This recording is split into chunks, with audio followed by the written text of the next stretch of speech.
포로 귀환 시대 지금 보고 있는데, 포로 귀환 시대 후에는 이제 침묵기, 신구약 중간기가 남아 있습니다.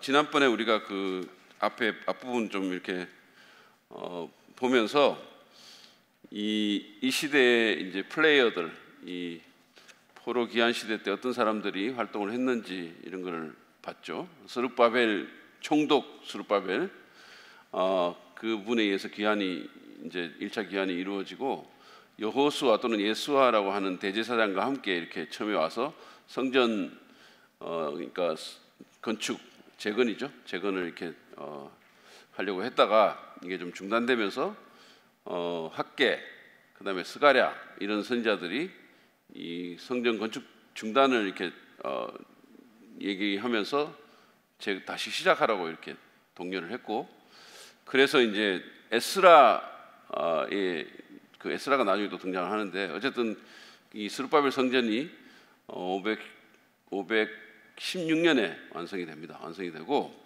그 다음에 이제 그 에스라가 2차 기한을 하면서 영적인 부흥에 이렇게 불을 붙이는 일이 일어나고, 그 다음에 느헤미야라는 사람이 또 뒤에 일어나서 성벽 재건을 하고, 그 다음에 또 하나 이제 중요한 플레이어가 누구냐면 에스더라는 사람이 이제 있어가지고, 여왕인데 왕비죠, 왕후인데 이제 유대인들을 구하는 그런 역할을 합니다. 이 시기와 연관된 성경들을 말씀을 드렸는데, 에스라, 느헤미야, 에스더, 학개, 스가랴, 말라기, 이게 이제 이 시기와 연관된 그런 성경입니다. 근데 여러분들이 이제 그 욥기 앞에 보면, 욥기 앞에 나오는 성경이 에스더예요. 에스더. 그러니까 욥기부터 시작해가지고 이제 시가서라는 성경, 우리가 보통 그걸 시가서라고 얘기합니다. 욥기, 그 다음에 시편, 잠언, 전도서, 아가서, 이거를 이제 5권을 시가서라고 그러거든요. 그러니까 그 시가서 앞부분에 바로 나오는 게 에스더예요. 에스더. 그 에스더 여호수아부터 에스더까지를 우리가 역사서라고 얘기하거든요. 구약의 역사서. 처음에 이제 5권, 창세기, 출애굽기, 민수기, 레위기, 민수기, 신명기인가요? 창세기, 출애굽기, 레위기, 하여튼 그렇게 되죠. 그래서 5권을 모세오경이라고 그러고, 여호수아부터 에스더까지를 역사서라 그래요. 역사서라 그러고, 이제 그 뒤에 나오는 시가서 5권이 있고, 그다음부터 이제 선지서가 나오죠. 근데 이제 보면 에스라, 느헤미야, 에스더 이렇게 돼 있거든요. 역사서 그 부분이 에스라, 느헤미야, 에스더 이렇게 돼 있어. 그래서 사람들이 이렇게 순서를 보면 에스더가 느헤미야 뒤에 있는 사람처럼 생각되지만 그렇지 않고, 오히려 에스더는 그 윗대입니다. 윗대. 그래서 그런 부분들을 여러분들이 주목하시고, 그 다음에 학개, 스가랴, 말라기는 이 12소선지서라는데 12소선지서의 제일 마지막에 나오고, 순서대로 그렇게 되어 있습니다. 학개, 스가랴, 말라기는 활동한 순서대로 이렇게 되어 있고, 말라기를 마지막으로 해서 구약의 이제 계시가 끝이 나는 거죠. 끝이 나고 400년 동안의 침묵 기간이 있고, 이제 침례자 요한이 이제 등장을 하면서 그 침묵이 깨지는 그런 일들이 있게 됩니다. 자, 내용의 전개를 오늘 이렇게 보는데, 기본적으로 이 포로 귀환 시대의 가장 중요한 사건들은 뭐 여러분이 너무 잘 아시는 거예요. 일단은 포로 귀환이 제일 중요하고, 그 다음에 성전 재건을 했고, 그 다음에 성벽을 재건했고, 영적 재건을 하고, 이 4가지를 우리가 보겠는데, 포로 귀환은 이미 말씀을 드린 것처럼 3차례에 걸쳐서 귀환이 이루어집니다. 3차례에 걸쳐서. 그러니까 전에 그 포로 잡혀가는 것도 3차례에 걸쳐서 이렇게 잡혀갔다 그랬잖아요. 물론 586년에 본격적으로 이제 완전히 나라가 망하고 다 이렇게 되지만, 그 전에도 597년에도 한번 잡혀갔고 605년에도 한번 잡혀갔다 그랬죠. 자, 그런데 이 3차례에 걸쳐서 잡혀가고 3차례에 걸쳐서 귀환을 합니다. 그런 그 포로 귀환 과정을 우리 보겠는데, 이게 이제 에스라 1장부터 시작해서 느헤미야 2장에 걸쳐서 이렇게 기록이 되어 있고요. 이 귀환 과정 가운데서 하나님께서 은혜를 베푸십니다.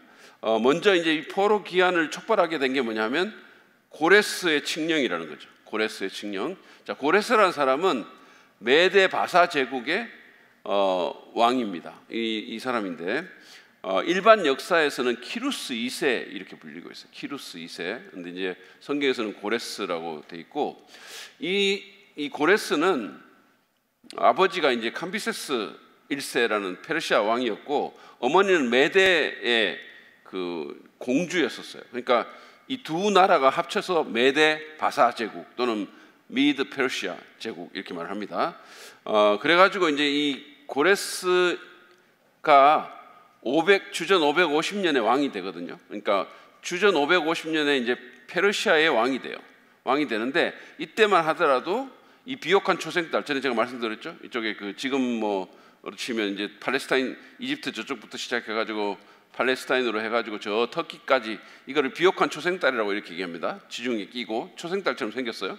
그래서 이 비옥한 초생딸의 그 지배자가 누구였냐면 바벨론이었죠. 그러니까 고레스가 왕이 될 때만 하더라도 바벨론이 주도권을 쥐고 있었습니다. 근데 이제 이 사람이 왕이 돼가지고 550년에 왕이 돼서 549년 1년이 지나서 메데 제국을 합병을 합니다. 메데를 정복하는 거예요. 그러니까 미드 페르시아 제국에서 이제 페르시아가 확 올라가는 거죠. 그래가지고 이 미드 페르시아 제국의 왕이 되죠. 왕이 돼가지고 그래서 주전 539년도에 바벨론을 무너뜨립니다. 그러니까 별다른 저항이 없이 그냥 무너져요. 그래서 이 비옥한 초생딸의 이제 최강자로 군림을 하게 되는 겁니다. 그러니까 페르시아 제국이 이제 그 최강자가 되고, 성경에서 이제 다니엘서를 보면 이 부분이 계속해서 나와 있어요. 제가 전에 말씀드린 것처럼 다니엘은 605년도에 바벨론에 포로 잡혀온 사람인데, 그러니까 굉장히 오래 전에 온 사람이잖아요. 그러니까 그 다니엘서를 보면 이 시나리오가 나와 있어요. 그러니까 이 다양한 비유를 쓰면서 뭐 염소도 나오고 막 이렇게 하면서 뿔이 두 개가 올라오는데 그 중에 한 뿔이 더 높아진다. 이게 메드 페르시아 제국인데, 그래가지고 뭐 이런 것들이 쭉 나오거든요. 근데 결국은 그래서 이게 바벨론을 삼키고 이 제국의 그 당시의 제국의 어떤 수장이 되는데요. 이 사람이 이제 539년에 바벨론을 정복하고 나서 한 일이 뭐냐 하면 포로 귀환에 대한 칙령을 내리는 거죠. 이제 다 포로들은 자기 땅으로 돌아가라. 이거를 이제 칙령을 내립니다. 이게 이제 고레스 칙령이라고 말을 합니다. 근데 이게 이미 한 150년 또는 뭐 70년 전에 하나님께서 이사야를 통해서 예언한 내용이에요. 그래서 이사야서 44장 28절에 보면 고레스 이름이 나옵니다. 아직 태어나지도 않은 사람인데, 고레스를 보시고는 너는 내가 세운 목자다. 나의 뜻을 모두 네가 이룰 것이다 하시며, 예루살렘을 보시고는 네가 재건될 것이다 하시며, 성전을 보시고는 너의 기초가 놓일 것이다. 이렇게 그 예언을 하셨습니다. 그 다음에 이사야서 45장 1절에도 보면 나 주가 기름 부어 세운 고레스에게 말한다. 고레스는 사실은 하나님을 인정하지 않는 사람이지만 하나님은 고레스를 당신의 일꾼으로 쓰겠다는 거예요. 오늘날도 마찬가지겠죠. 그러니까 고레스는 뭐 나는 하나님 모릅니다 뭐 이렇게 얘기하고 자기 뜻대로 하겠죠. 그러나 그 뒤에서 섭리적으로 이 고레스를 움직이는 분이 하나님이시라는 거죠.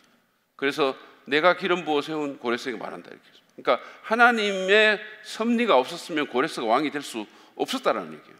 그러니까 하나님 섭리 가운데 이 사람이 왕이 됐고, 그 사람이 하나님의 뜻을 행하는 거죠. 내가 너의 오른손을 곧게 잡아 열방을 네 앞에 굴복시키고, 그러니까 고레스는 자기가 잘나가지고 그랬을 거라고 생각했지만 사실은 하나님이 그 배후에서 움직이셨다는 거죠. 왕들의 허리띠를 풀어놓겠다. 네가 가는 곳마다 한 번 열린 성문은 닫히지 않게 하겠다. 고레스는 들으라 이렇게 됐습니다.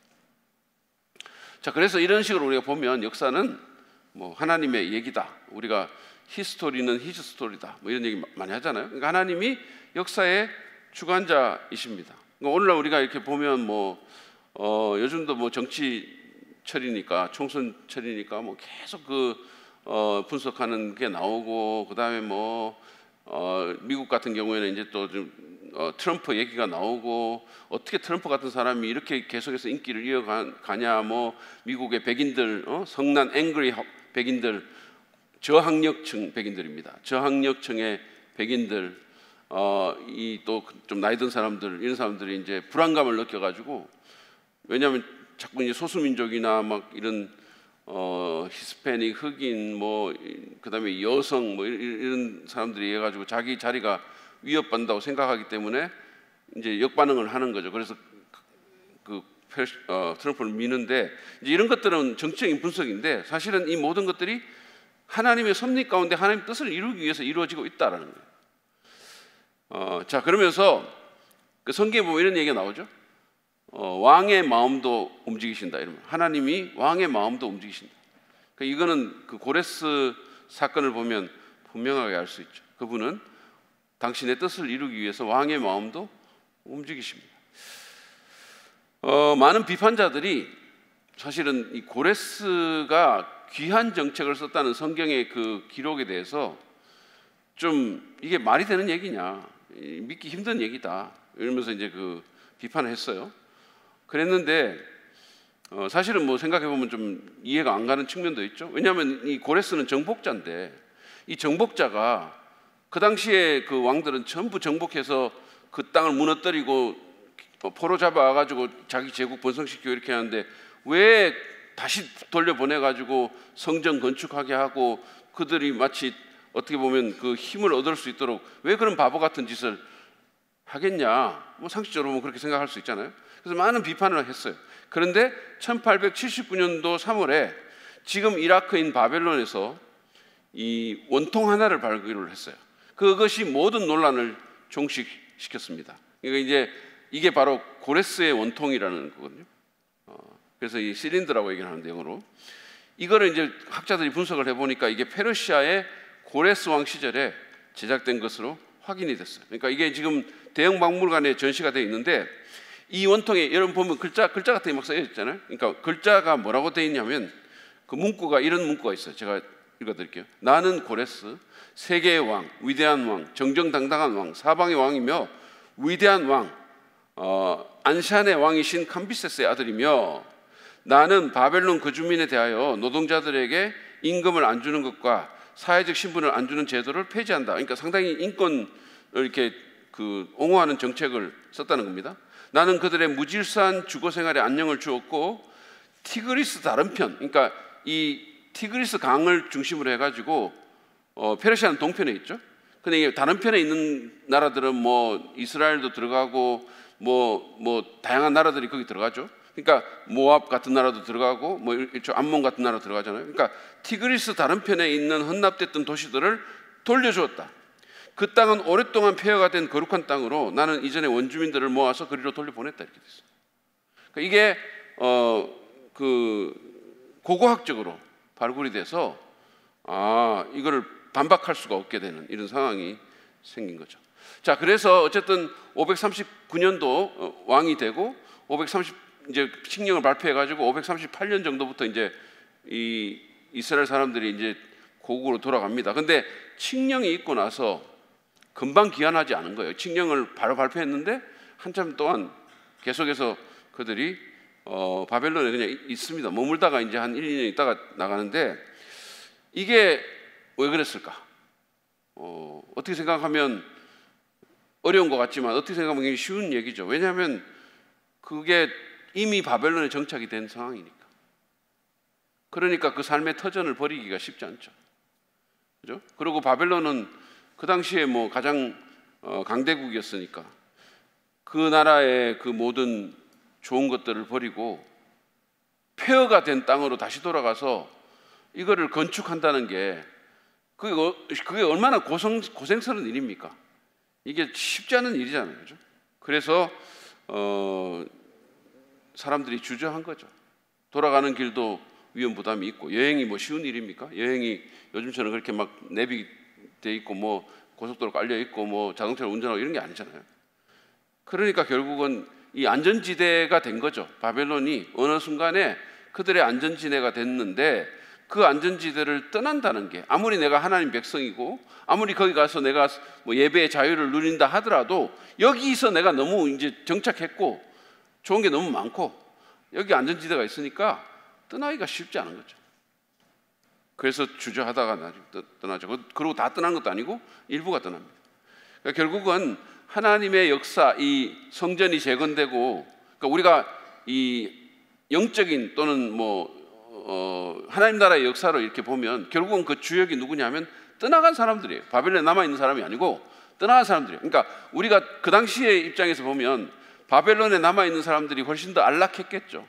삶을 더 누리고 살았을 겁니다. 아마도 거기서는 이미 상당히 높은 위치에 올라간 사람들도 있을 거고, 그러니까 나름대로 자기가 그 누리고 살았던 그 당시의 잣대로 보면 그 사람들이 더 낫게 보이고 행복하게 보이고 그 사람들이 자기 나름대로 인생을 잘 살았다고 평가를 받을 수도 있었겠지만, 결국은 하나님 나라의 역사로 보면 누가 주역입니까? 돌아간 사람들이에요. 돌아간 사람들이 주역입니다. 그 사람들이 하나님 나라의 일을 이루고 그 역사를 이끌어가는 거죠.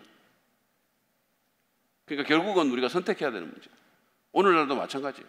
우리가 이 땅에서 그냥 잘 먹고 잘 살고 누리고 그냥 사람들 생각할 때 저 사람 성공해서 이런 삶을 살 건지, 아니면 하나님 나라의 그 역사에서 주역으로 살 건지 우리가 결정해야 되는 거죠.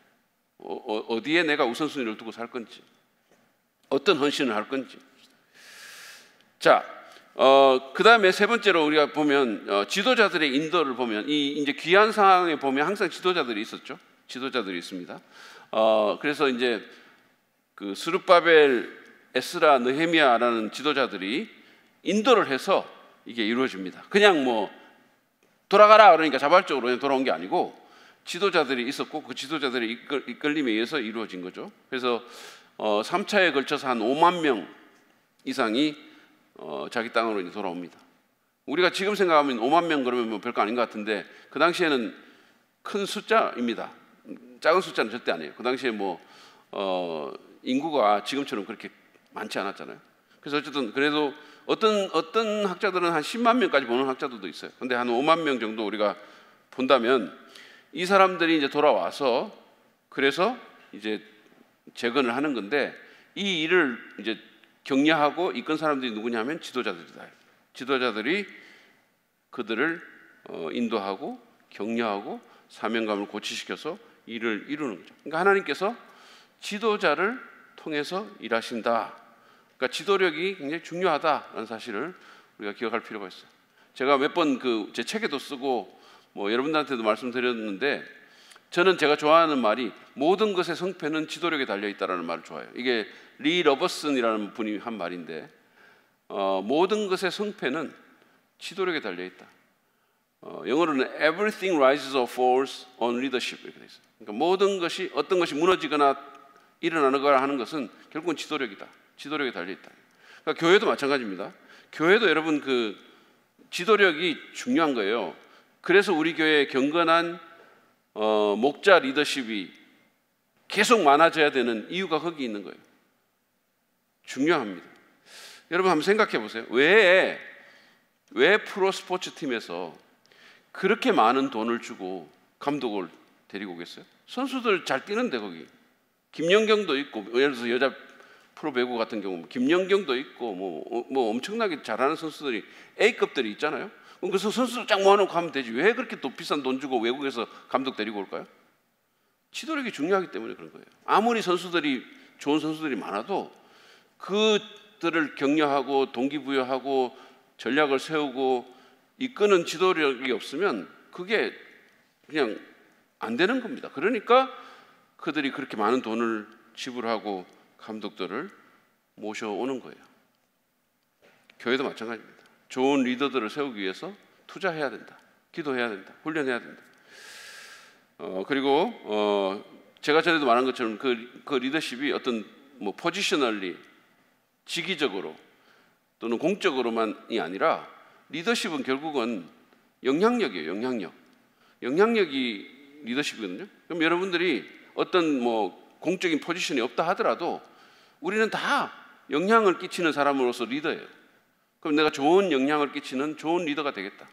내 자녀들에게, 내 주변의 이웃 사람들에게, 내가 만나는 사람들, 내가 모임에서 좋은 선한 영향을 끼치고, 그러니까 영향을 끼치는 사람이 지도자다 이거예요.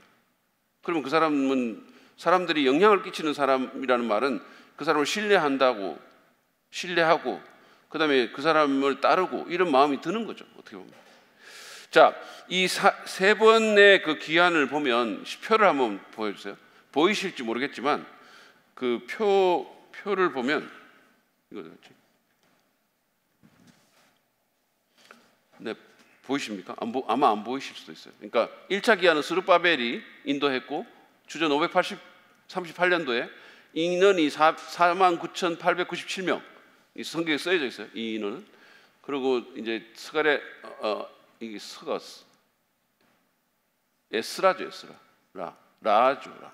1장 2장 그다음에 성전 건축 당시 왕은 고레스였고요. 그다음에 2차 기한은 에스라에 의해서 이렇게 시작이 되고 주전 458년도에 1754명 에스라 7장 8장 율법 교육을 주로 이제 했죠. 에스라가 와서 이때는 왕이 아닥사스다 왕입니다. 아닥사스다 왕.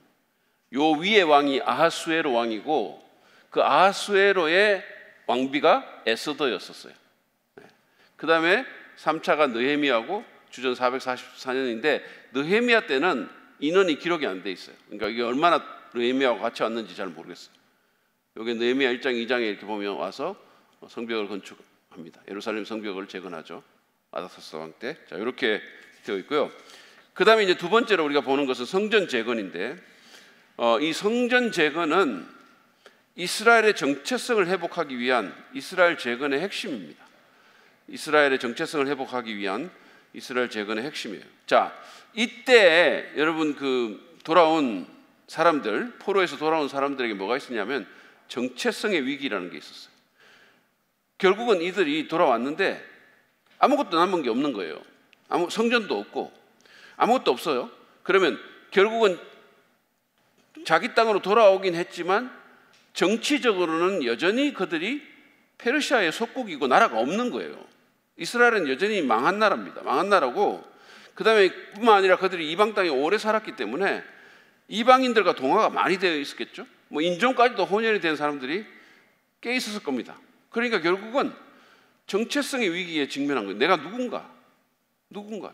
우리는 누군가? 이 위기 가운데 그들이 있었던 거죠. 여러분 가장 큰 위기가 바로 정체성의 위기라는 거예요. 내가 누군가? 그러니까 예를 들어서 정치 지도자들이 오늘날 우리나라의 대한민국의 정치 지도자들이 자기가 누군가 이 정체성을 망각하면 그러면 결국은 정치꾼이 되는 거죠. 그 사람들은 자기 사익을 위해서 그냥 하는 거죠. 우리가 그리스도인들인데 그리스도인이 내가 누구인지를 모르면 그러면 이거는 그만큼 더 큰 위기가 어디 있겠어요? 그 인생이 뭐 완전히 그냥 표류하고 뭐 그냥 안 믿는 사람하고 똑같이 살고 교사들도 마찬가지고 모든 사람들이 다 그런 거예요. 근데 여러분 우리가 그 정체성을 인식하고 살 필요가 있다. 내가 누군가. 그러니까 우리의 정체성. 라이언 킹 영화를 보면 심바가 보셨어요? 심바가 스카 그 나쁜 놈 스카에 의해 가지고 쫓겨나잖아요. 쫓겨나가지고 그때 무파사 자기 아버지가 죽어요. 그러니까 심바는 엄청난 죄책감에 시달리면서 그 인생을 포기해버린 인생이 아니고 사자의 생을 포기합니다. 자, 포기하면서 그때 그 이렇게 이 두 친구들하고 그냥 하쿠나 마타타 뭐 이렇게 하면서 노는 거예요. 포기하는 거예요. 근데 그때 하늘에서 무파사가 나타납니다. 무파사가 나타나서 심바를 결정적으로 변화시키는 말을 하는데 그게 뭐냐면 심바 뭐 이렇게 하면서 나와가지고 뭐라고 얘기합니까? Remember who you are 이렇게 얘기해요. 네가 누군가를 기억해라. 네가 누군가를 기억해라. 그러니까 자기가 누군가를 잃어버린 거죠. 그래서 You are king. 너는 왕이야. 너는 왕이야. One true king 이렇게 얘기하거든요.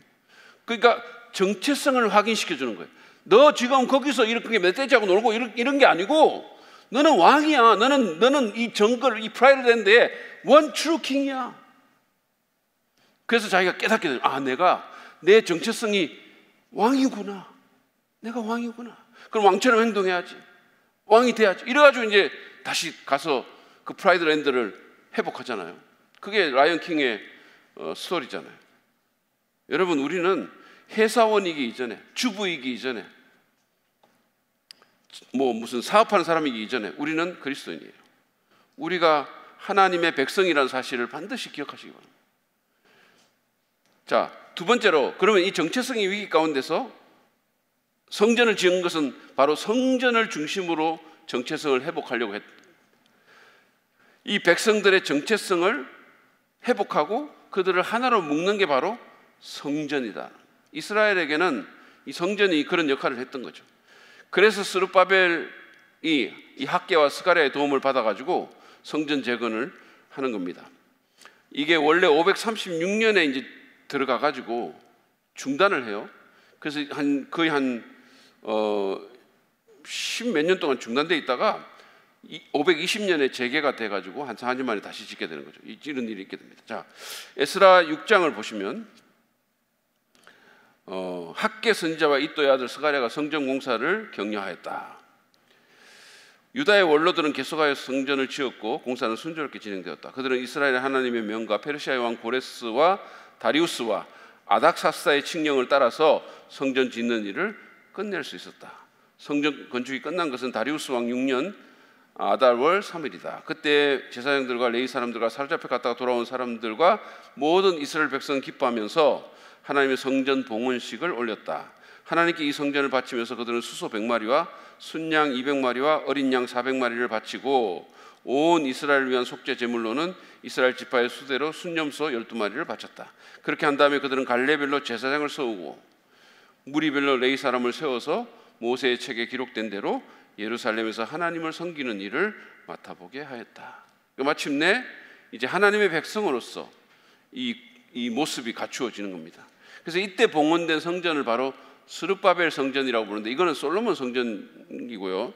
자, 이게 스룹바벨 성전의 그림이에요. 이게 그림이고 좀 더 규모가 작았다고 합니다. 그리고 이거를 나중에 이제 헤롯이 왕이 돼가지고 유대인들의 어떤 그 환심을 사기 위해서 이거를 증축을 시켜요. 엄청 크게 증축을 해서 주전 19년도에 헤롯이 이 스룹바벨 성전을 더 크게 증축하는, 그래서 이거를 헤롯 성전이다 이렇게 얘기를 합니다. 그러니까 예수님 당시에 성전은 바로 이 헤롯 성전이고 그게 굉장히 화려했다는 거예요. 그러니까 여러분 감람산 광화 그 마태복음 24장부터 이렇게 보면 제자들이 그걸 보면서 굉장히 감탄하고 이렇게 여기 이 화려한 성전이 어떻게 되겠냐고 주님께 묻기도 하고 이렇게 하죠. 그런데 결국은 이 성전이 예수님 말씀하신 것처럼 돌 하나도 돌이 남지 않고 파괴됐다. 로마의 티투스 장군이라는 사람이 70년도에 완전히 무너뜨려 버리죠. 그런 일들이 일어나게 됩니다. 자, 그 다음에 또 성전 재건 시대에 또 일어났던 일이 뭐냐면 유월절을 준수합니다. 성전을 다시 봉헌하고 그 다음에 그동안 지키지 못했던 절기 유월절 예식을 지키죠. 여러분 유월절은 뭡니까? 유월절은 뭐를 기념하는 거죠? 출애굽을 기념하는 거잖아요. 그들이 이제 애굽에서 나왔을 때 하나님께서 마침내 이 마지막 재앙, 마지들이 다 죽는 그런 재앙을 바로가 계속해서 거부를 했기 때문에 그 일을 했고 이 피를 바른 양을 잡아서 피를 바른 그 집에 있는 사람들은 구원해 주신 그게 바로 유월절 아닙니까? 그러니까 그 유월절을 다시 지켰다는 거예요. 그러니까 하나님의 어떤 역사를, 하나님의 기적적인 구원을 기억하기 위한 예식이죠. 그래서 우리는 오늘날 이제 주의 만찬을 하죠. 이것도 바로 주님께서 우리를 위해서 어떤 일을 하셨는지를 기억하고 기념하는 예식이잖아요. Remember me, 주님이 그렇게 나를 기억하라, 나를 기억하라. 우리를 구원하신 그 하나님의 은혜를 기억하는 것이 중요하다. 여러분 우리 교회는 뭐 교회를 다양하게 우리가 뭐 선교적 공동체, 뭐 예배 공동체, 뭐 다양하게 부르잖아요. 그런데 교회는 기억의 공동체예요. 기억의 공동체. 주님께서 우리를 위해서 하신 일을 기억하는 공동체. 이제 그게 우리가 주의 만찬이 그 대표적인 것이고, 뭐 교회별로도 각 교회별로도 하나님께서 우리 교회 공동체에 하신 일들을 우리가 기억하는 거예요. 계속해서 기억하는. 그래서 그 은혜를 기억하는 것이 굉장히 중요하다라는 거예요. 그러니까 내가 한 뭐 성공이나 실패 이런 건 잊어버리고 하나님께서 나를 위해 하신 일을 기억하는 것. 그 기억의 공동체. 기억해야 될 것을 기억하고 잊어버려야 될 것을 잊어버리는 것. 이게 굉장히 중요합니다. 여러분 또 예민한 것도 제가 얘기를 할게요. 사람들이 요즘 예민한 사람들이 많은데 이 예민한 것도 예민해야 될 때 예민하고 예민 안 할 건 예민 안 해야 되는 거죠. 이게 거꾸로 되면 안 되는 거예요. 그러니까 예를 들어서 사람들이 자기 자신에 대해서는 엄청 예민해요. 뭐 남이 나를 어떻게 대했다, 어떻게 뭐 이런 식으로 하는 그런 거 있잖아요. 어떻게 쳐다봤다, 뭐 내가 어떻게 보일까, 나에 대해서 엄청 예민한데 하나님에 대해서는 안 예민해. 하나님께서 어떤 일을 하시는지, 성령께서 어떻게 이런 거는 전혀 예민하지 않고 너무 둔감하고. 그러니까 이게 완전히 바뀌어져 있는 거예요. 그러니까 자기 자신에 대해서는 좀 둔해도 괜찮아요. 근데 이게 자동적으로 예민해지죠. 근데 좀 둔할 필요가 있어요. 남이 나를 이렇게 좀 해도 그냥 그럴 수 있지 뭐 그러다 보니까 뭐 이렇게 좀 하면 되는데 그건 너무 예민하고 반대는 또 너무 둔하고.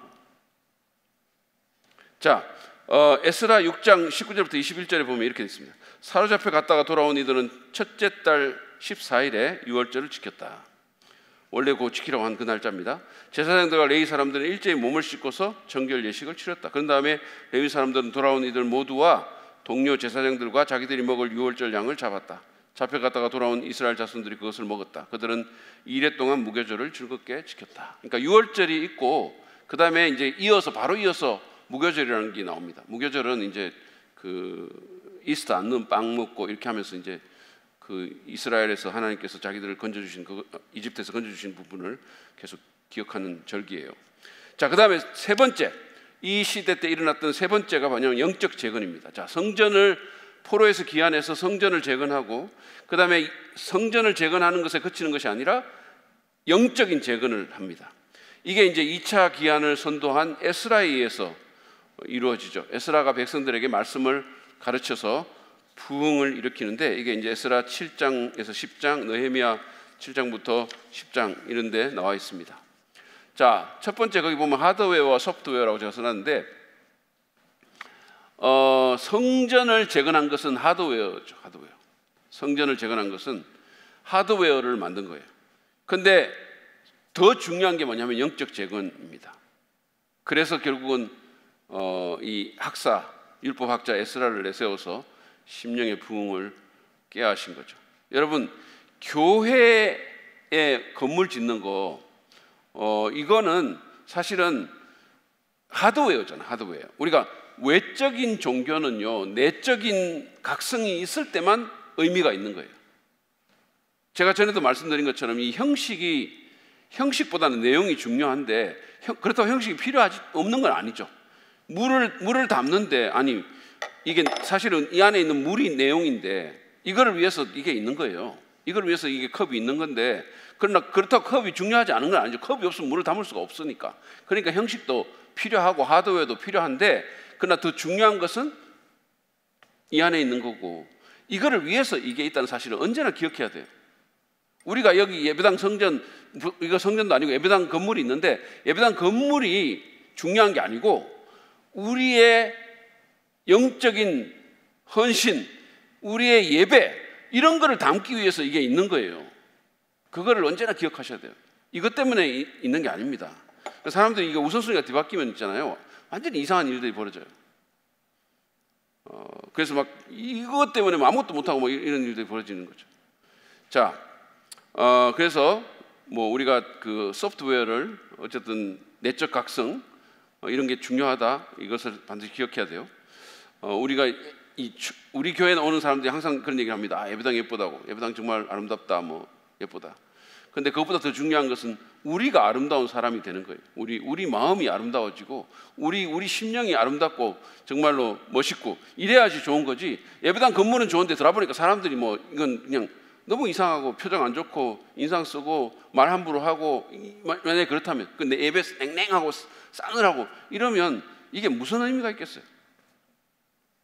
찬양팀 악기 아무리 좋아도 아무리 기술적으로 탁월한 예배를 드려도 그들의 마음이 하나님을 향해서 열려있지 않으면 그게 무슨 소용이 있겠냐 이거죠. 자, 두 번째는 이 영적인 재건에 있어서 중요한 게 기도의 힘입니다. 기도의 힘. 에스라는요, 그 자신의 사역이 영적 부흥이다라는 것을 알았어요. 그래서 돌아올 때부터 그는 아하 강이라는 곳에서 금식을 선포합니다. 그리고 기도의 힘으로 이 귀환을 인도를 해요. 자, 에스라 8장 21절 23절 제가 읽겠습니다. 그곳 아하와 강가에서 나는 모두에게 금식하라고 선언하였다. 에스라가 이렇게 얘기합니다. 모두에게 금식하라고 선언합니다. 그러니까 돌아가기 전에 금식부터 하는 겁니다.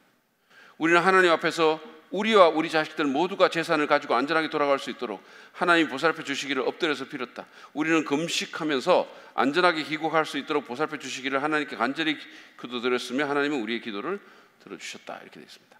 자, 아하 강이 어디에 있는지 궁금하신 분들은 아마 별로 궁금은 안 하겠지만 그래도 한번 보세요. 자, 어디에 있냐면 여기입니다. 여기. 자, 여기에 있습니다. 이게 티그리스 강이고 이게 유프라테스 강이에요. 이 페르시아 제국은 이쪽에 있었습니다. 바벨론은 여기 있고요.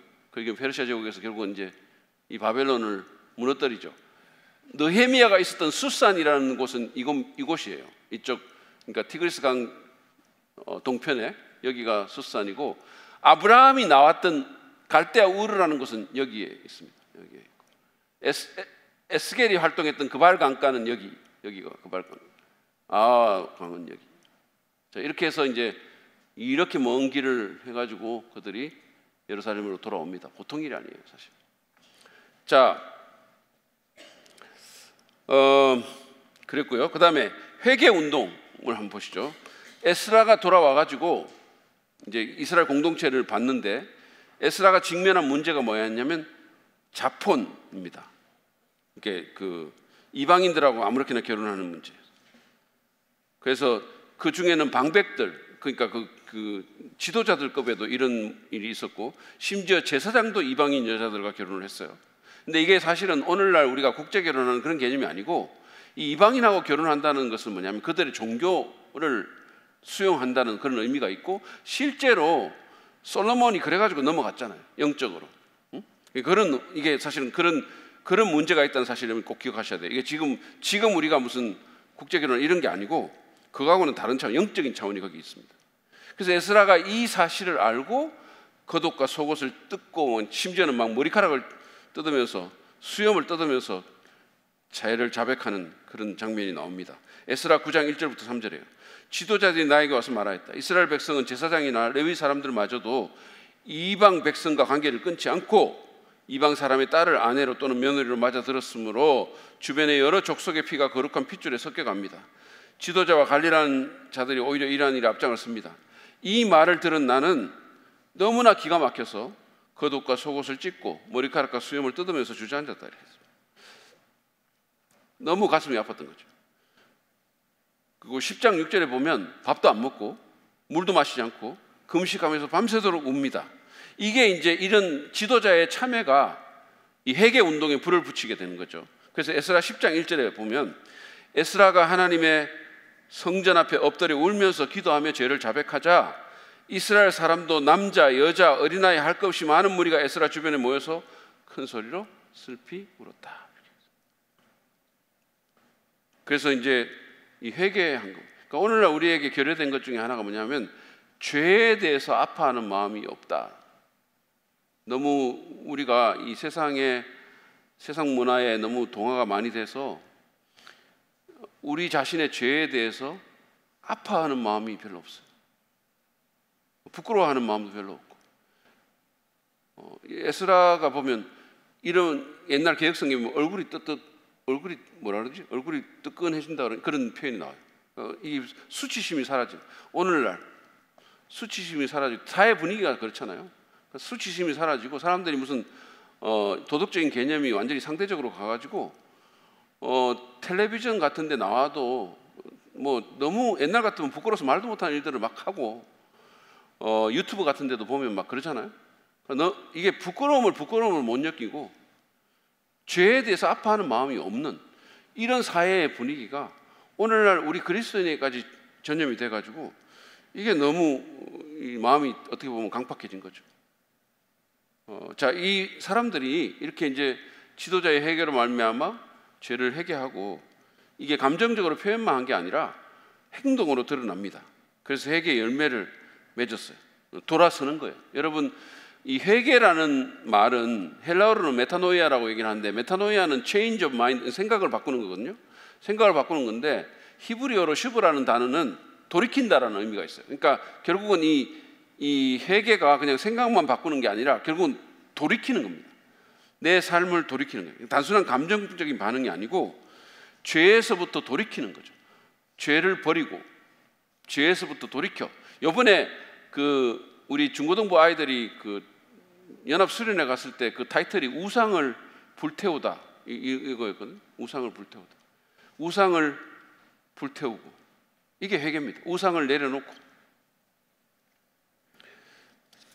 방향선회를 하는 것, 하나님께로 돌아오는 것, 이게 바로 회개죠. 자, 네 번째는, 이 영적 재건에 있어서 네 번째는 율법의 가르침입니다. 율법의 가르침. 느헤미야가 이제 성벽을 재건하고 나서 에스라가 그 수문 앞 광장, 워러 게이트라고 하죠. 수문 앞 광장에 모두 모여가지고 이스라엘 백성들에게 율법의 말씀을 가르칩니다. 그래서 이제 이 사람들이 율법을 받아요. 근데 성경을 읽어보면 율법을 받을 준비가 돼 있어요. 하늘 하여튼 이렇게 6시간 동안 서서 말씀을 경청합니다. 뿐만 아니라 레위 사람들이 이 백성들 사이에 이렇게 서가지고 뜻을 알려줘요. 통역을 해줍니다. 말씀의 내용을 설명을 해줘서 알아듣게 만들어주는 거예요. 그래서 이 사역이 굉장히 효과적이 됩니다. 느헤미야 8장 2절 3절을 보세요. 7째 달 초하루에 에스라 제사장은 율법책을 가지고 회중 앞에 나왔다. 거기에는 남자든 여자든 알아들을 만한 사람은 모두 나와 있었다. 그는 수문 앞 광장에서 남자든 여자든 알아들을 만한 모든 사람에게 새벽부터 정오까지 큰 소리로 율법책을 읽어주었다. 백성은 모두 율법책 읽는 소리에 귀를 기울였다. 이렇게 되어 있습니다. 자, 여기 이제 2절 3절에 나와 있고, 그다음에 7절 8절에 보면 이렇게 되어 있어요. 레위 사람인 예수아와 바니와 세레바와 야민과 악굽과 사부대와 호디야와 마아세야와 그리다와 아사랴와 요사박과 하난과 블라야는 백성들이 제자리에 서 있는 동안에 그들에게 율법을 설명하여 주었다. 하나님의 율법책이 낭독될 때에 그들이 통역을 하고 뜻을 밝혀 설명하여 주었으므로 백성은 내용을 잘 알아들을 수 있었다. 백성은 율법의 말씀을 들으면서 모두 울었다. 그래서 총독 느헤미야와 학자 에스라 제사장과 백성을 가르치는 레위 사람들이 이 날은 주 하나님의 거룩한 날이니 슬퍼하지도 말고 울지도 말라고 모든 백성을 타일렀다. 자, 하나님의 말씀을 읽어주는데 히브리 말을 못 알아듣는 사람이 있단 말이에요. 그럼 통역해주고 또 말씀 뜻도 설명해주고 이렇게 하는 거죠. 그러니까 그들이 알아듣고 반응하는 거예요. 알아듣고 반응했습니다. 그래서 처음에 애통하는 마음으로 울었는데 이제 느헤미야가 울지 말고 이제는 또 오히려 기뻐하라고 나중에 또 얘기를 합니다. 자, 여러분, 말씀의 효과적인 사역에는 두 가지가 필요해요. 하나는 알아들을 수 있게 말하는 거고, 다른 하나는 듣는 태도라는 거예요. 여러분들이 지금 교사들 여기 있잖아요. 지금 교사들 각급 학교에 교사들이 있고, 그 다음에 또 목자들도 마찬가지인데 굉장히 중요한 게 뭐냐 하면 그들이 알아들을 수 있게 말을 해야 돼요. 그들이 알아들을 수 있게. 유치부 아이들한테 무슨 이신칭의 개념에 대해서 한번 고찰해 볼까? 이렇게 하면 걔들이 알겠어요? 그 말을 걔들이 알아듣겠어요? 그러니까 아이들이 알아들을 수 있도록 말을 해야 되는 거예요. 어른들도 마찬가지예요. 그래서 이제 알아들을 수 있게 말하는 것이 중요하고, 그 다음에 듣는 태도죠. 이 둘이 결합할 때 역사가 일어납니다. 지난번에 우리 부흥회 할 때 강사님 말한 것처럼 컵을 뒤집어 놓으면 폭포수가 쏟아나서도 안 들어가죠, 여기. 그러니까 우리 마음도 열고 듣는 태도도 중요하고 말하는 것도 중요하고 두 개가 결합하는 것이 중요하다. 자, 그다음에 마지막 이제 이 포로 귀환 시대 때 사건이 뭐냐면, 얘기가 뭐냐면 성벽 재건입니다. 성벽 재건. 이게 이제 3차 귀환 때 이루어지는 거죠. 느헤미야가 예루살렘 성벽을 재건해서 이제 그 도시를 안전하고 구별된 도시로 만들려고 하는 거죠.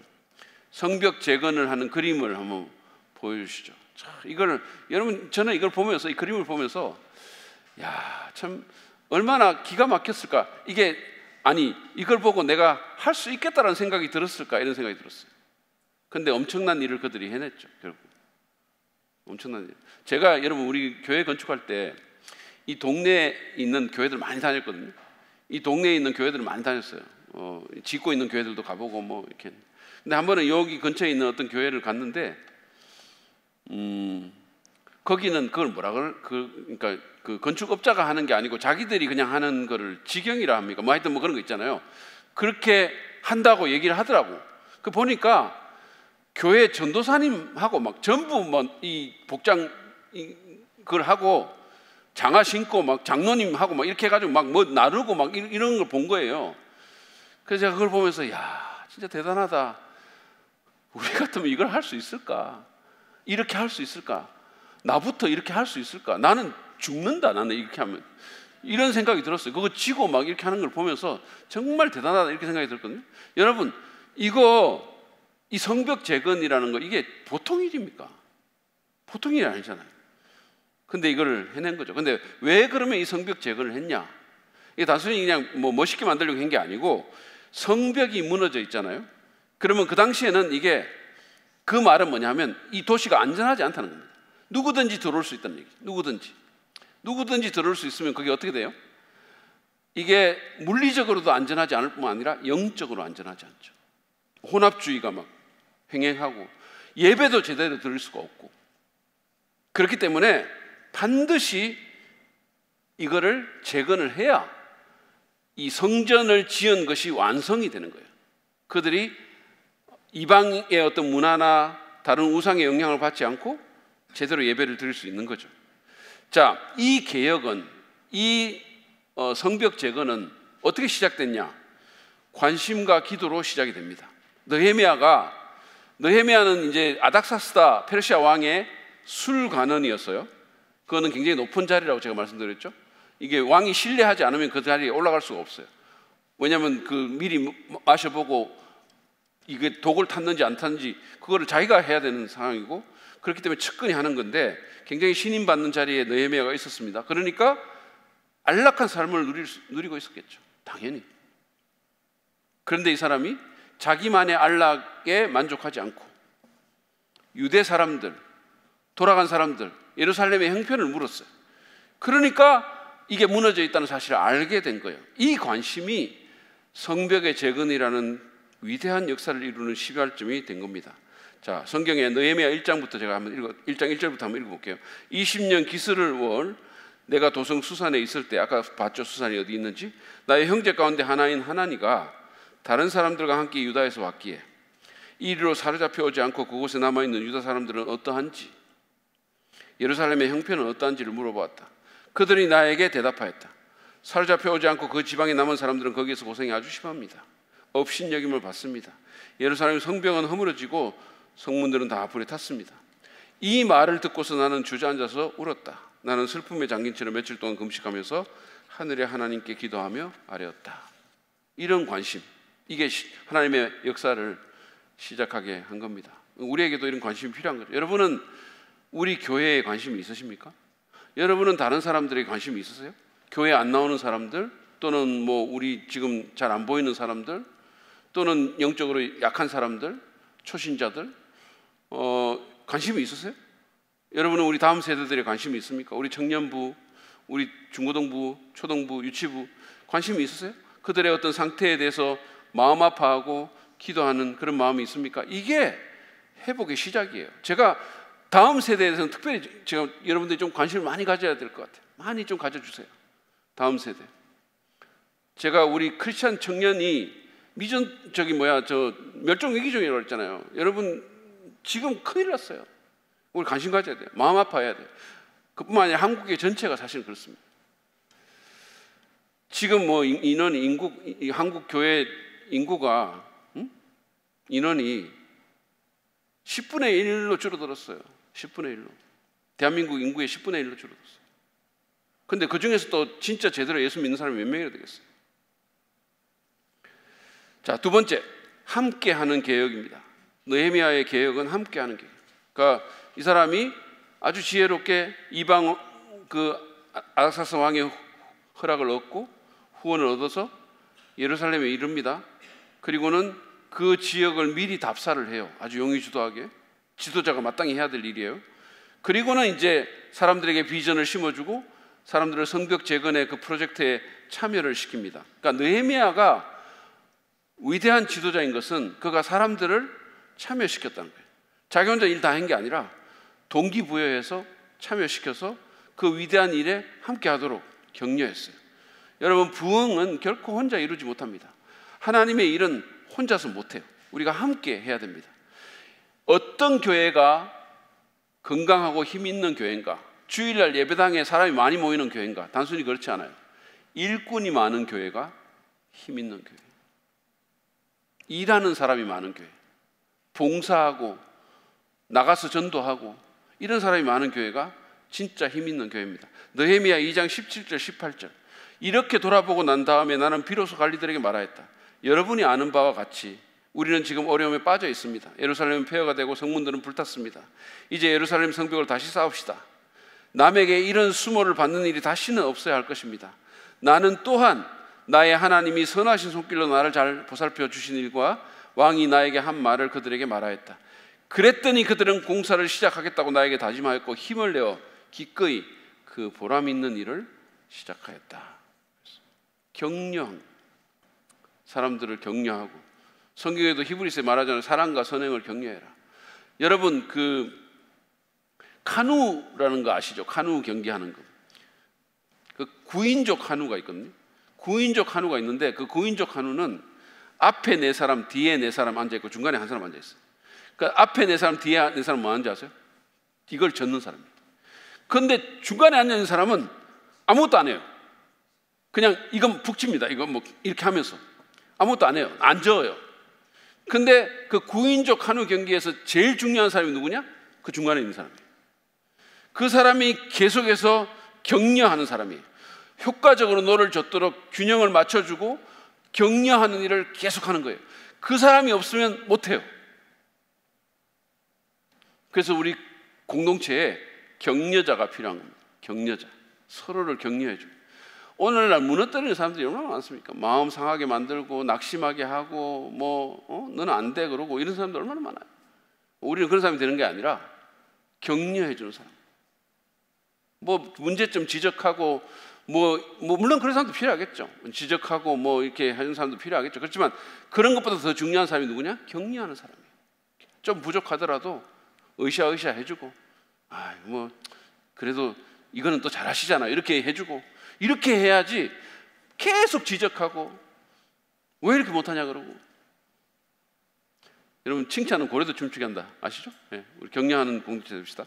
자, 그 다음에 세 번째는 장애를 뛰어넘는 개혁입니다. 장애를 뛰어넘는. 여러분, 개혁과 부흥에는 반드시 장애와 반대와 공격이 있어요. 반드시. 그래서 이 느헤미야도 호론 사람 산발락과 암몬 사람 도비야, 아랍 사람 게셈의 반대를 받죠. 근데 느헤미야가 참 훌륭한 것은 거기에 좌절하지 않는 겁니다. 포기하지 않아요. 그러면서 한편으로는 경비병을 세우고 한편으로는 일하면서 52일 만에 정말로 짧은 시간 안에 성벽 재건을 마무리를 합니다. 느헤미야 6장 15절 16절 성벽 공사는 52일 만인 엘루월 25일에 끝났다. 우리의 모든 원수와 주변의 여러 민족이 이 소식을 듣고 완공된 성벽도 보았다. 그제서야 우리의 원수는 이 공사가 우리 하나님의 도움으로 이루어진 것임을 깨달았다. 그래서 그들은 기가 꺾였다. 여러분, 이 성벽의 완공이라는 것이 아까도 제가 말씀드렸잖아요. 이거는 예루살렘의 재건을 의미하는 거고 결국은 거룩하고 구별된 나라로서 이스라엘이 이제 마침내 세워졌다, 재건되었다라는 의미예요. 영적 공동체로서. 여러분, 우리가 이 하나님의 일을 하고 그리스도인으로 살아가고 교회를 세우고 이런 과정 가운데 우리는 반드시 장애물을 만납니다. 외적인 공격도 있고 내부적인 문제도 생길 수 있어요. 그럴 때 우리가 안 해야 될 게 뭐냐면 낙심이에요. 낙심하면 안 됩니다. 포기하지 말아야 돼요. 낙심은 사단의 가장 효과적인 무기입니다. 여러분, 이런 말이 있어요. 남자가 살다가 힘들어지면 지갑을 꺼내가지고 지갑에서 자기 마누라 사진을 본대요. 그걸 보면서 뭐라고 생각하냐면, 내가 이 여자하고도 지금까지 같이 살았는데 세상에 못 견딜 일이 어디 있냐, 이렇게 생각. 그러면서 이제 포기하잖아요. 자, 그럼 여자는 어떻게 하냐? 여자가 인생이 힘들어지면 지갑에서 자기 남편 사진을 꺼내봅니다. 그러면서 내가 이 인간도 사람 만들었는데 내가 못할 일이 어디 있겠냐, 이렇게 하면서 힘을 얻는다. 여러분, 포기하지 맙시다. 포기하지 말고 용기를 잃지 않고 마귀를 대적하고 장애를 뛰어넘는 저와 여러분 되시기를 바랍니다. 제가 여러분, 개하고 마귀하고 유사점이 뭔지 아세요? 개하고 마귀의 유사점은 노래 보면 도망간다. 자, 이게 이제 그 느헤미야의 성벽 재건입니다. 자, 그러면 제가 오늘 적용 몇 가지를 나누고 이제 오늘 공부를 마무리를 하려고 하겠습니다. 첫 번째, 전에 제가 그 우리 하나님은 회복의 하나님이다라는 말씀을 해줬잖아요. 그러니까 이 포로 기한 시대 때 가장 중요한 이 적용점은 뭐냐면, 하나님이 우리를 회복시키신다, 이겁니다. 하나님은 우리를 절대로 포기하지 않고, 우리가 무너지고 우리가 넘어지고 우리가 고장나고 우리가 옆으로 가는데, 그럼에도 불구하고 하나님은 두 번째 기회를 주시고 우리를 회복시키시는 분이시다. 따라서 우리도 누군가를 회복하는 사람이 돼야 된다. 주저앉히고 막 정죄하고 지적하는 사람이 아니라 회복해야 된다. 자, 그 두 번째는 뭐냐면, 하나님의 역사는 하나님 백성의 헌신을 통해서 이루어진다는 거예요. 우리가 하나님의 일을 이루려면 우리의 헌신이 필요하다는 거죠. 여러분, 포로 기한이라는 이 일은 하나님이 일으키신 일입니다. 그렇지만 자기 백성들이 헌신하지 않았으면 이거 어떻게 이루어지겠어요? 안전지대를 떠나고 그 다음에 불편과 위험을 감수하고 무너진 곳에서 다시 시작하려는 그들의 헌신이 없었다면 이게 가능한 일이 아니잖아요. 성전 재건도 그렇고 성벽 재건도 그렇습니다. 여러분, 에스더도 마찬가지예요. 에스더의 그 목숨을 건 헌신이 없었다면 어떻게 유대 민족이 구원을 얻을 수 있었겠어요? 인간적으로 말하면 헌신이 필요하다는 거예요. 만약에 에스더가 안 했으면 다른 누군가의 헌신이 또 필요했겠죠. 하나님은 우리의 헌신을 통해서 일을 하십니다. 여러분, 우리가 지금 하나님 예배하고 우리 다음 세대도 섬기고 교육하고 이웃들 섬기고 이렇게 하잖아요. 이거 그냥 되는 거 아닙니다. 이 건물을 갖게 된 거 우리 그냥 한 거 아니에요. 누군가가 헌신했기 때문에, 누군가가 진짜 힘에 지나도록 헌신했기 때문에 이런 일이 있는 거예요. 이런 일이 저절로 된 거 아닙니다. 다른 사역들도 마찬가지예요. 지난주에 제가 말씀드렸죠. 우리가 작년도에 뭐 개척교회 또 돕고 선교, 다양한 선교지 단체들, 극동방송, 신학교, 전국 친교회 뭐 이런 것까지 해가지고 우리로서는 진짜 큰 돈을 정말 드렸어요. 거의 1억 5천을 드렸어요. 여러분, 이거 그냥 되는 겁니까? 누군가가 드렸기 때문에 그 일이 일어나는 거예요. 누군가가 드렸기 때문에. 어떤 사람은 많이 드렸고 어떤 사람은 조금 드렸지만 어쨌든 누군가가 드려서 이런 일이 일어난 거지, 가만히 있는데 이런 일이 일어나면 하늘에서 돈이 떨어집니까? 그런 일이 안 일어나죠. 다 어렵죠. 여러분, 뭐 사람들이 이렇게 생각하거든요. 저 사람 돈이 많기 때문에, 돈이 많다고 그 사람의 돈 내는 게 쉽습니까? 더 어려울 수도 있어요. 마음의 문제죠. 마음의 문제. 어려운 가운데서도 하나님의 사역을 위해서 희생적으로 드렸기 때문에 이런 일이 일어난 거예요. 제가 이제 진짜 하나님께 감사했는데, 지난해 우리 하나님께서 정말 우리에게 좋은 일 많이 해주시고 선교사 파송하게 하시고 우리 교회 역사상 최초로, 그리고 정말 우리 교회에서 역사상 가장 많은 새로운 사람들이 오게 하시고 가장 많은 헌금 들어오게 하시고, 제가 이렇게 보니까 그렇더라고요. 제가 처음 왔을 때 그 예산에 지금 뭐 거의 6배 정도 됐어요. 수입이. 하나님이 일을 하신 거지만 누군가가 헌신했기 때문에 그런 일이 일어난 거죠. 헌신이 없이 되는 일은 없습니다. 여러분, 선을 넘는 헌신이 필요해요. 선을 넘는 헌신. 딱 선 그어놓고 요 안에서 나는 움직인다, 그게 아니라 정말 하나님의 도전에 따라 하나님의 그 역사를 보고 선을 넘는 헌신이 좀 필요해요. 오늘날 우리가 너무 이 편안함에 좀 익숙해져 있어요. 너무 사회 분위기도 보면 희생하지 않고 헌신하지 않으려는 분위기가 팽배하죠. 그냥 적당히 이렇게 해놓고 그 안에서 그냥 하고, 여러분 뭐 좋은 데 가서 맛있는 거 먹고 여행 다니고 자기 가족 그냥 자기 자신 이렇게 누리고 이런 것만 하면 소는 누가 키웁니까? 소는 누가 키우냐고. 사도 바울은요, 복음 전하는 사명을 위해서는 자기 목숨도 아까운 것으로 여기지 않겠다, 이렇게. 결국 가치 문제잖아요. 여러분, 우리가 안락한 거 이렇게 뭐 하는 거, 안락한 삶, 그거 나쁘다는 얘기를 하는 게 아니에요. 누구든지 인간 마음속에 그런 게 있죠. 근데 그게 삶의 목표가 되면 안 된다는 거예요. 그게 여러분 인생의 목표가 되면 여러분 인생은 너무 시시해지는 거예요. 그리스도인으로서 안락한 삶이, 편안한 삶이 내 인생의 목표가 되면 안 됩니다. 사명이 목표가 돼야 되고, 주님을 아는 것이 목표가 돼야 되고, 사람을 살리는 것이 목표가 돼야 되는 거예요. 좀 의미 있는 삶 살아보자. 한번 사는데. 교회도 마찬가지예요. 그냥 뭐 우리끼리 모여가지고 좋은 건물 짓고 하하호호 하고, 그게 아니고 정말 좀 바깥으로 나가고 이웃들 섬기고 좀 그러져야 돼요. 여러분, 많은 사람들이 이렇게 생각하거든요. 우리 교회 좀 좋은 교회 됐으면 좋겠다, 위대한 교회 됐으면 좋겠다, 뭐 성장하는 교회, 다 그렇게 생각해요. 그거를 반대하는 사람 아무도 없어요. 근데 그게 저절로 됩니까? 위대한 교회, 성장하는 교회, 더 좋은 교회 저절로 됩니까? 선교하는 교회 저절로 됩니까? 누군가는 희생하고 헌신해야 되는 거예요. 그거 안 하면 그냥 되는 거 없어요. 릭 워런은 이런 말을 했습니다. 위대한 교회를 세우려면 위대한 계명과 위대한 사명에 대한 위대한 헌신이 있어야 된다, 이렇게 얘기했어요. 다 위대한 교회 세우기 원하죠. 사람들이. 뭐 그거 싫어할 사람 누가 있겠어요? 그러려면 뭐가 있어야 된다? 위대한 헌신이 필요하다는 거예요. 하나님은 우리를 위해서, 교회를 위해서 자기 아들을 주셨어요. 주님이 그렇게 헌신하셨는데 그럼 우리는 어떻게 헌신해야 되겠습니까? 우리도 그냥 선 딱 그어놓고 그렇게 해야 되겠어요?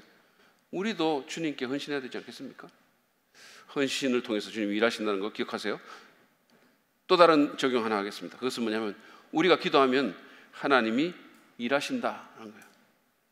여러분, 포로 귀환 시대에서 유달리 눈에 띄는 게 바로 기도입니다. 기도. 에스더는 아하수에로 왕에게 나가기 전에 3일 동안 금식하고 기도합니다. 온 백성과 함께. 그 다음에 에스라도 돌아올 때부터 기도합니다. 금식 선포하고 기도합니다. 느헤미야의 성벽 재건도 그의 기도로부터 시작이 되죠. 계속 기도합니다.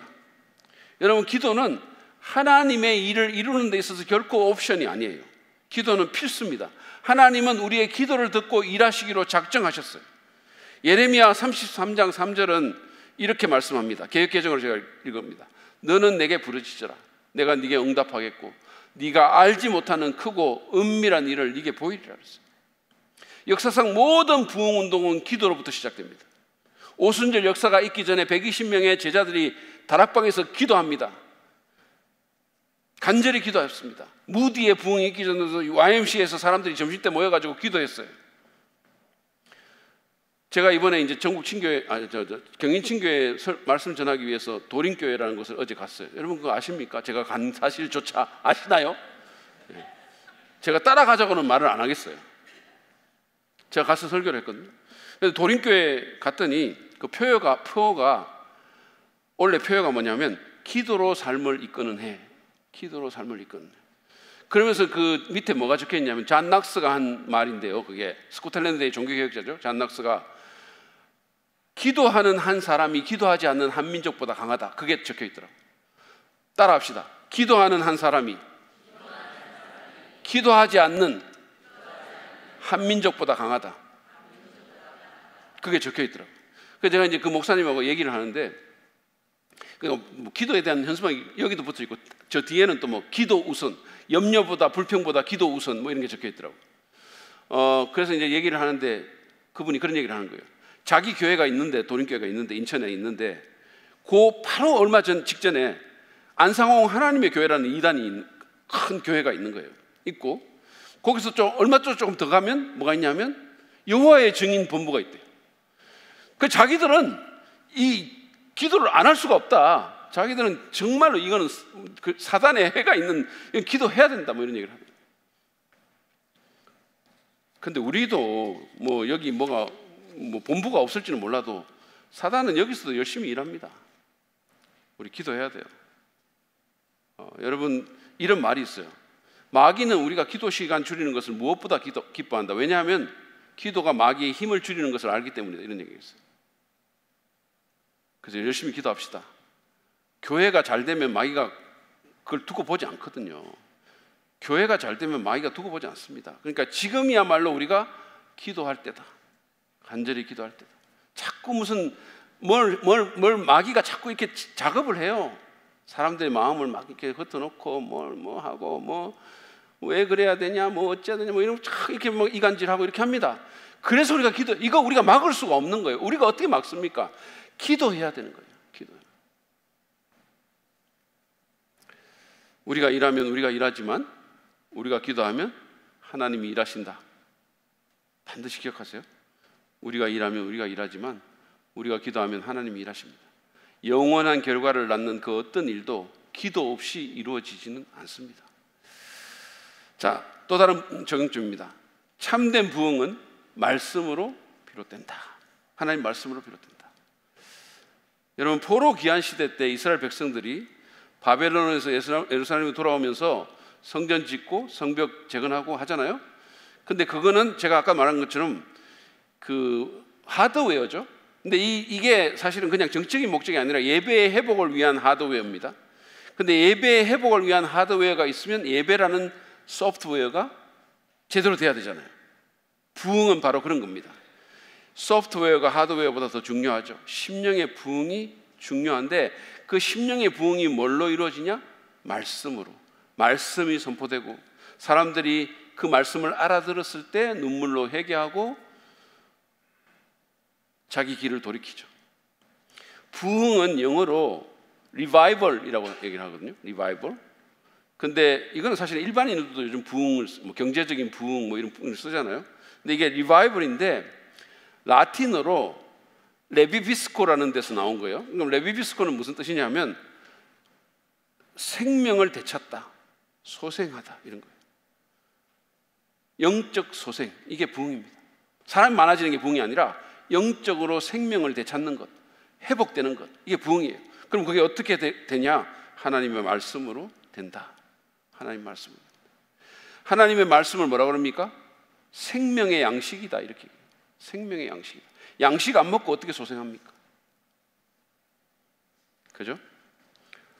히브리서에 보면 이게 하나님 말씀이 살아있고 힘이 있다, 이렇게 얘기했어요. 모든 부흥 운동을 보세요. 거기에는 위대한 말씀 선포자들이 언제나 있었습니다. 모라비안 운동에는 진젠도로프라는 사람이 있었고, 영국의 18세기 부흥에는 웨슬리라는 사람이 있었고, 무슨 미국의 대각성 운동 때는 조나탄 에드워즈가 있었고, 위필드가 있었고, 무디 때는 무디가 있었고, 항상 위대한 설교자들이 거기 있었던 거죠.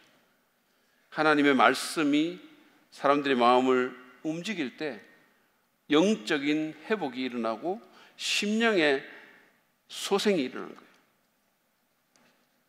그래서 하나님 말씀 열심히 듣고 공부하고 합시다. 여러분, 우리가 보통 그 요즘 무슨 약 선전 뭐 할 때 보면 씹고 뜯고 맛보고 즐기고 이거 있죠? 씹고 뜯고 잇몸 저건가? 네. 근데 음식만 씹고 뜯고 맛보고 즐기는 게 아니라 하나님의 말씀도 씹고 뜯고 맛보고 즐깁시다. 올 한 해. 그래서 이 말씀으로 우리 심령이 부흥하는 은혜가 있기를 축복합니다. 자, 이제 마지막 하나만 짧게 나누고 마치겠습니다. 5번째, 우리가 받는 복은 개인의 영화가 아니라 하나님의 구원 경륜을 이루기 위한 것입니다. 우리가 받는 복은 내 개인의 영달, 그게 아니라 하나님의 구원 계획을 이루기 위한 것입니다. 에스더가 하나님의 섭리 가운데 그 당시에 세계 최강의 왕인 아하수에로의 왕비가 됐잖아요. 기적적인 일이 일어난 거죠. 이때 하만이라는 사람이 유대인들을 멸절하려고 했죠. 아말렉. 그러니까 이 계획을 전해 들었던 모르드게가 자신의 수양딸인 이 에스더에게 뭐라고 말합니까? 에스더 4장 14절을 보세요. 유명한 말이에요. 이거 보여주세요. 같이 한번 읽겠습니다. 이 스크린 보고 같이 시작. 네가 왕후의 자리를 얻은 것이 이때를 위함이 아닌지 누가 알겠느냐 하니, 이거를 말해준 거예요. 야, 네가 왕후의 자리를 얻은 게 너 혼자 그냥 페르시아의 왕비로 잘 먹고 잘 사는 게 아니라 바로 이때를, 이 하나님의 역사의 이때를 위해서, 이 카이로스를 위해서 네가 왕후가 된 거 아니냐, 이렇게 얘기한 거죠. 왕으로서 개인 영달을 누리고, 그게 아니라 하나님의 백성, 이 유대인들을 살리려는 그 하나님의 계획을 이루기 위해서 네가 그 복 받은 거야. 정신 차려.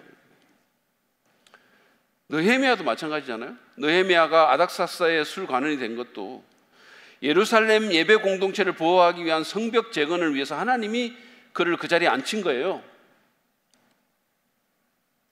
여러분, 하나님께서 우리에게 이 세상에 살고 있는 많은, 거의 상당한 사람들이 누리지 못하는 그런 복을 우리에게 주셨잖아요. 세계 10위권의 경제대국에 우리가 살고 있잖아요. 거기서 우리가 태어나게 하시고, 저희가 예전에 필리핀 가가지고 그 막 필리핀 빈민가 이렇게 돌면서 우리 집사람이 그랬어요. 진짜 너무 못 산다. 어쩌면 이런 데서 살 수 있냐. 여러분, 그런 데서 사는 사람들이 굉장히 많아요. 우리는 지금 이렇게 살고 있으니까 이게 다 그런 줄 알죠. 다 그런, 세상 사람들이 다 그런, 대충 이렇게 사는 줄 알죠. 절대 그렇지 않아요. 그러니까 우리가 여기서 앉아가지고 서로 그냥 상대적인 박탈감 느끼고 서로 비교하고, 얼마든지 살만한데도 뭐 가난하다 그러고 못 살겠다 그러고. 여러분, 하나님께서 우리를 정말로 이런 좋은 나라 태어나게 하시고 교육받게 하시고 다양한 은사와 재능을 주시고 건강 주신 것은 우리의 영달을 위해서가 아닙니다. 그것만을 위해서 우리에게 이렇게 주신 게 아니에요. 하나님의 구원 경륜을 이루기 위한 것임을 반드시 우리가 기억해야 돼요. 제가 전에 말씀드렸죠. 우리는 복이 되기 위해서 복을 받은 거예요. 복이 되기 위해서 복을 받은 거예요. 그거를 잊어버리는 사람은 진짜 나쁜 청지기가 되는 거예요. 하나님이 복을 주셨는데 그것은 누군가에게 복이 되기 위해서, 세상에 복이 되기 위해서 우리에게 복을 주셨는데 그걸로 전부 자기 누리고 좋은 데 다니고 맛있는 거 먹고 좋은 옷 입고 좋은 차 타고 계속 이렇게만 살면 우리는 정말로 악한 청지기, 악하고 게으른 청지기가 되는 거예요. 하나님이 왜 내게 이런 복을 주셨는지, 왜 내게 이런 다양한 재능과 자원과 기회를 주셨는지, 왜 이 자리에 나를 두셨는지, 왜 이 사랑 믿는 교회라는 공동체에 나를 보내셨는지를 깊이 생각하시기 바랍니다. 깊이. 그래서 하나님의 뜻과 계획을 이루는 이 위대한 일에 우리 자신을 드립시다. 그래서 하나님께서 우리 인생을 가치 있게 만드시고 우리가 하나님 나라를 위해서 쓰임받는 그런 축복이 우리 모두에게 있기를 간절히 바랍니다.